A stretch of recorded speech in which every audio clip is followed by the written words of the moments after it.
ना ज्यादा होता पहले लगवावा तो फिर बात आगे बढ़ी। ना मनबो तो चला आवो मैदान में आवो। जाओ करण भाई जा। होली में बाजता बूफर देवर चला होली खेले छत के ऊपर।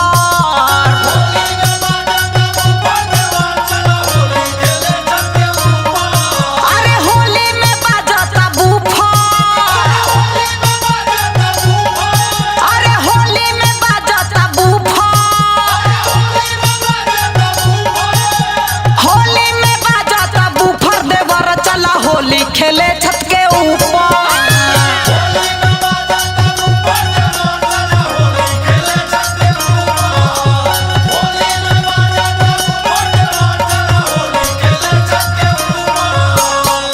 अरे देवर जी बोला भौजी। हमार बूफर बजता एकदम सुनाते नइखे। अरे तो होली खेले में सुने के का जरूरत बा, खाली रगड़वाला हो जाए कुल होली है जे। तो चला ऊपर ना नीचे का रखल बा, ऊपर चली। अरे रगड़े दा फिर देखल जाई। जहाँ चाहे डाला देवरू होई नहीं लोचा। होली में छूट होला जादे ना सोचा।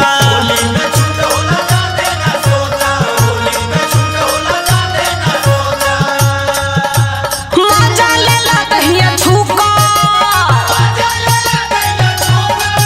अरे मजा लेला दहिया छूका,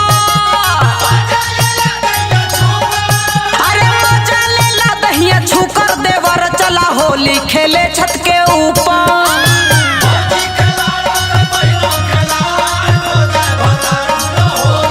जिया जिया।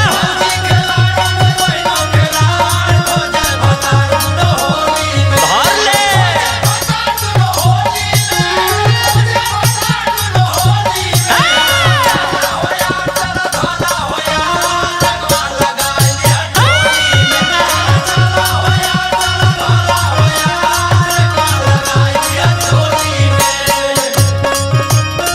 अरे देवर जी बोला। यहाँ का होली हुई, यहाँ सब समाज बैठल बचड़ा ऊपर।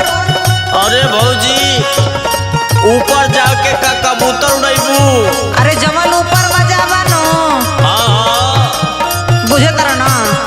हाथवा में लेके अबिरिया रंग दसाया सारी। अरे माना न करिया धरा ले आया कवारी।